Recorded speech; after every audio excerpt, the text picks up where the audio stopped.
Olá, minha amiga, meu amigo.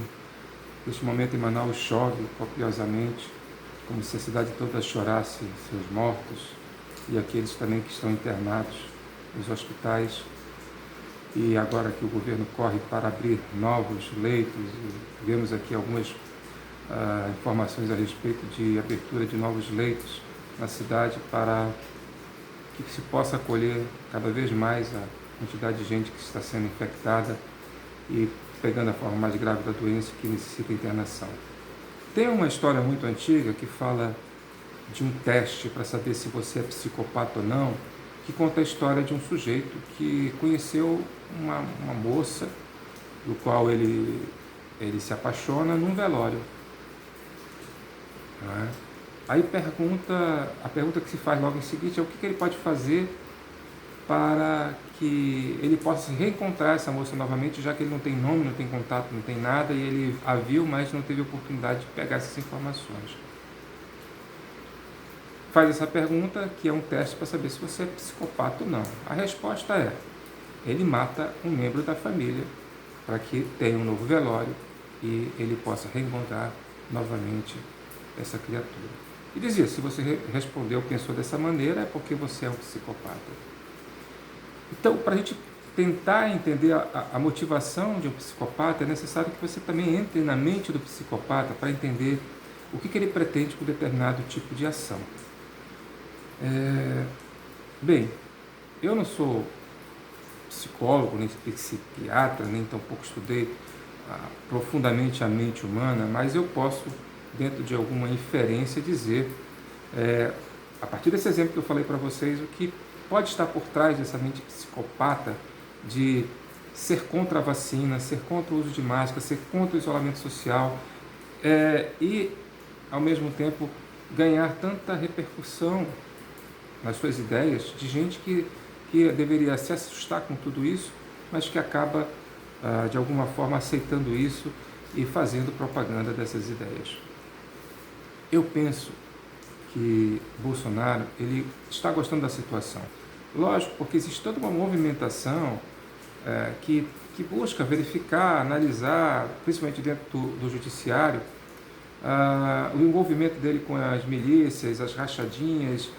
E é claro que se fosse dentro de uma situação normal em que o povo tivesse as ruas e que todos de forma não amarrados pela pandemia, talvez a história tivesse sido outra. Talvez hoje ele não estivesse mais no governo. Mas a gente tem que imaginar que ele pode querer levar essa situação durante o tempo do mandato dele e que lá, depois, tente reverter isso. Da mesma forma que tentar reverter as coisas que se passaram logo no início do governo, ele mentindo, dizendo que não fez nada disso, que ele lutou contra a pandemia, quando na verdade a gente vê que a única situação de saída que nós temos é a vacina.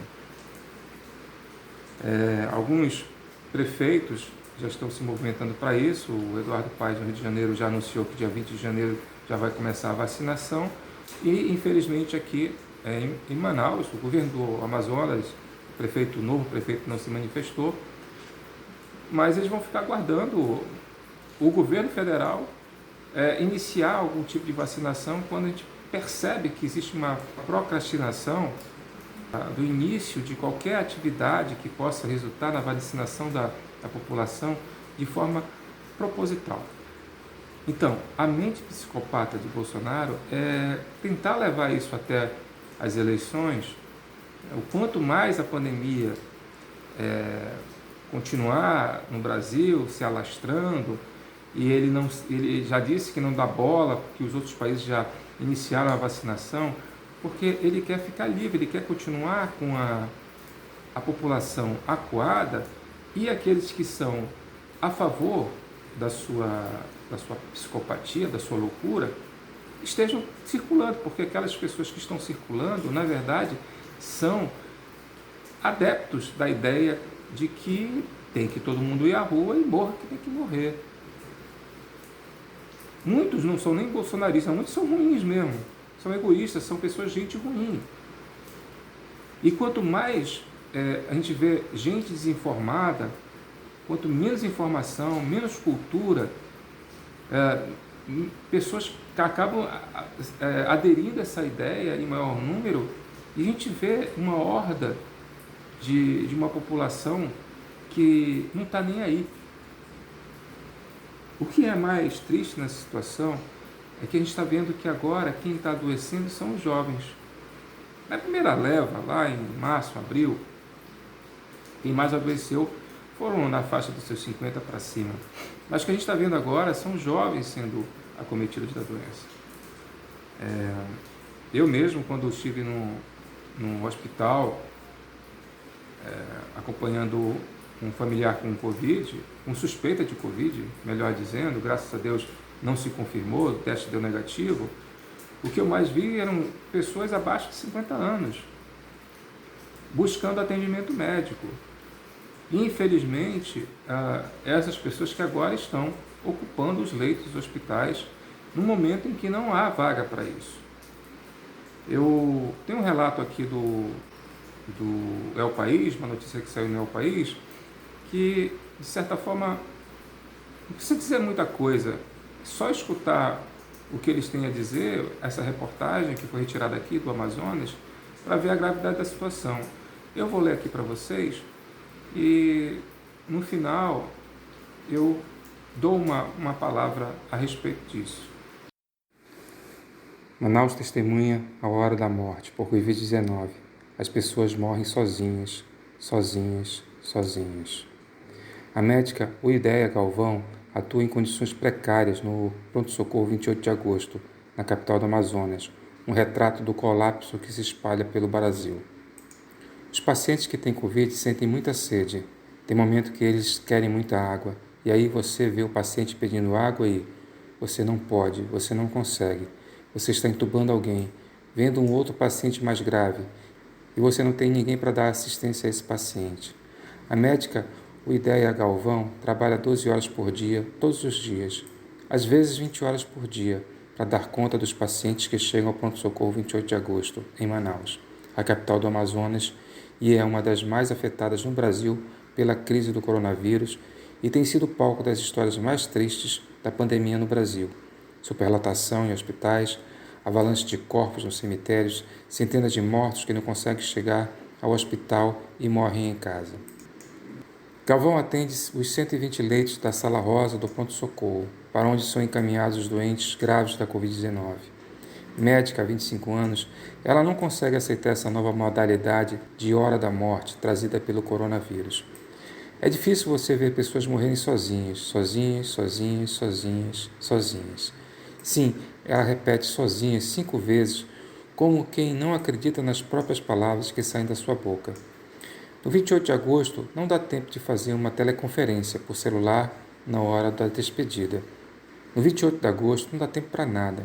Você vê pacientes 4 dias sem tomar banho, sem ter o asseio, porque você não tem recurso humano ali para fazer isso. O colapso do sistema de saúde em Manaus parece que estava para acontecer a qualquer momento, mas o coronavírus apressou as coisas. A doutora Galvão diz que é verdade que muitos profissionais de saúde pegaram o vírus e foram afastados. Mas a bem da verdade, segundo ela, é que não havia recursos humanos suficientes há muito tempo. Em plena pandemia, os profissionais de saúde dos pronto-socorros de Manaus estavam ainda para receber o salário de fevereiro. Em plena pandemia, os profissionais de saúde do pronto-socorro de Manaus precisavam comprar seus próprios equipamentos de proteção. Em plena pandemia, muitos dias sem que o Laboratório de Saúde Pública do Amazonas não recolhesse material para fazer teste de Covid-19. E não é atraso em divulgar resultados. Não há coleta de material para produzir resultados mesmos. E olha que só estamos atendendo pacientes realmente graves, diz Uideia. Oficialmente, o Estado somava 476 mortes por Covid-19 até sexta-feira e 5.723 infectados. Mas as imagens nos noticiários de cemitérios lotados e o choro na TV de famílias desesperadas deixam claro que a subnotificação ali é enorme. A distorção dos dados parece mesmo gritante. Ao longo das semanas, o Brasil viu imagens tenebrosas de enterros em valas comuns na cidade de Manaus, até a madrugada. Pergunta à doutora Galvão se ela viu as imagens. Não sei, nem se é tocante, não sei se é trágica, mas reflete realmente o nosso dia a dia. Tem sido bem difícil mesmo. Há 2 semanas, o prefeito Arthur Vigílio foi para as redes sociais dizer que a média diária de sepultamentos triplicou na cidade. Agora, quadruplicaram. No último domingo, houve um pico de 140 mortos. A média diária tem sido de 100. Em outros anos, os dias com maior pico de mortos não ultrapassavam 35 sepultamentos. No entanto, os dados informados ao Ministério da Saúde davam conta de apenas 17 mortos. O prefeito ainda fez outro alerta: o alto percentual de pessoas que morrem em casa sem atendimento médico. Na segunda, mais de 1/3 das pessoas morreu em casa. A tempestade perfeita chegou em Manaus. Juntou um sistema de saúde fragilizado, uma pandemia que levou uma avalanche de pacientes aos hospitais, uma população envelhecida aos 60 anos, com uma série de doenças propícias ao coronavírus e, para coroar, um completo desrespeito ao isolamento. De acordo com os dados da startup In Loco, que tem feito um acompanhamento do movimento dos celulares pelo país, desde o início do distanciamento social, em meados de março, o Amazonas foi o estado que registrou os menores percentuais de adesão ao Fique em Casa. Durante a semana bateu menos de 50%. Mas ainda tem outro ingrediente: o governador do estado, Wilson Lima, do PSC. O pessoal não parece muito feliz com o governador, não. Na segunda, na Assembleia Legislativa do estado, aprovou um pedido de intervenção federal na saúde do Amazonas. O pedido foi encaminhado ao governo federal. Já o Sindicato dos Médicos entrou com um pedido de impeachment do governador na Assembleia Legislativa. O pedido foi aceito. Além disso, o Ministério Público Federal e o Ministério Público do Estado dizem que o governador não está sendo transparente nos gastos com a pandemia. Uma ação foi ajuizada pedindo que o governador divulgue como gastou cada tostão que recebeu do governo federal para o combate ao coronavírus. E os profissionais da saúde fazem coro. O governo do estado não respondeu aos diversos questionamentos feitos pela reportagem. Desde que falamos com a doutora Galvão pela primeira vez, ela diz que algumas coisas melhoraram. Os equipamentos de proteção passaram a ser entregues, mesmo que em sistema de racionamento. Mas é até bom que sejam racionados para não faltar. Foram abertos mais leitos de retaguarda, o que ajudou a desafogar os prontos-socorros. E o governo do estado abriu uma linha de comunicação direta com os médicos, além de prometer organizar um cronograma para atualizar os pagamentos de 2020, para que os salários não atrasem mais. Enquanto tudo isso acontece ao seu redor, a doutora Galvão, mesmo que sutilmente, demonstra seu ressentimento com os governantes do estado. Ela fala daqueles que vão à mídia dizer que as pessoas estão morrendo porque falta atendimento. Isso recai sobre o pessoal que está na linha de frente, trabalhando 4 vezes mais do que trabalhavam e enfrentando a revolta da população. A população tem dificuldade imensa de entender que não é o profissional de saúde que é responsável por criar estrutura de atendimento razoável para que a probabilidade de sucesso seja melhor. Entendeu? A gente não consegue desmistificar isso. E qual o seu medo? Pergunto. Do outro lado do telefone, 1 segundo de silêncio e a resposta. Meu medo é que isso demore muito. É exaustão, é muito cansativo. É exaustão mesmo. Você está há quantos dias nesse ritmo? Um suspiro ainda maior que o primeiro. Nesse ritmo, desde o dia 20 de março, por aí. Já faz 30 dias. Já faz 30 dias. Conversamos mais um pouco, ela acha que o pico será na próxima semana. E conta sua desesperança com o descaso aos profissionais que não têm um líder que elabore um plano de ação. Ela acha que nem dá mais tempo. Sofre ao constatar que as famílias largaram seus velhinhos no hospital. Eu disse para minha filha que nem sempre é só problema do sistema de saúde. Existe uma crise humanitária também. Faço a última pergunta. Se você pudesse falar em rede nacional, qual recado você daria? A doutora responde sem pestanejar. Fique em casa o tempo que for possível e necessário. Dê atenção aos seus velhinhos, aos seus pais. A gente tem que aprender alguma coisa com isso. A gente vê hoje uma polaridade não só da política, de tudo, de ideia e de sentimento. Ou você é isso ou você é aquilo. Eu acho que a gente tem que repensar tudo isso e ver para onde a gente quer andar com o nosso país, com a nossa política. Não é possível que a gente não vai aprender que tem que ser mais humanos, mais gentil e mais educado e saber escolher melhor quem são as pessoas que vão definir o futuro de nossos netos e bisnetos. A gente tem hoje o que a gente tem. vai ter que aprender a conviver com isso, fazendo o nosso melhor. Mas no futuro, não é possível não ter algum mecanismo de mudança. Bem, como vocês puderam ouvir, a situação toda é muito grave. E não dá para a gente ficar achando que isso vai passar assim como veio. A tendência é continuar essa situação por muito mais tempo se nós não tomarmos uma atitude realmente drástica de nos conscientizarmos que nós precisamos ser muito mais diligentes quando formos à rua e encontrarmos essas pessoas que são negacionistas. Nós temos que colocar eles contra a parede, dizer, coloque a máscara, não tenha vergonha. É necessário que a gente possa demonstrar a nossa insatisfação ao ver qualquer indivíduo com uma máscara no queixo. Não dá mais para ter essa situação de gente achando que a sua atitude individual não afeta a coletividade. Precisamos reagir.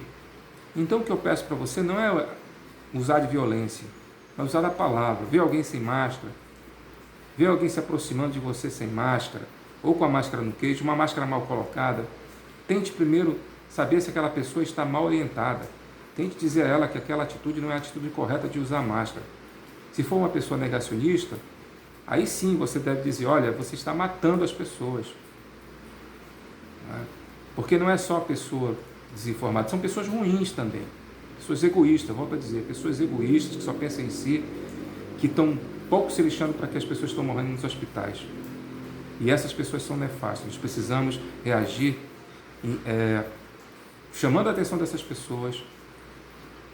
E é isso que eu tenho para dizer para vocês. Se nós não reagirmos, se nós não colocarmos uma forma mais veemente da nossa opinião nas ruas, quando sairmos às ruas no momento de extrema necessidade, no supermercado, na farmácia, na padaria, nós não vamos conseguir nos impor frente a essa gente nefasta, que sabe que nós estamos acuados por causa da pandemia, que se nós estamos nos precavendo a respeito dela é porque nós queremos manter nossa família com saúde e que nós não queremos ver mais ninguém morrer. Então essa é a mensagem de hoje e eu peço a Deus que nos abençoe.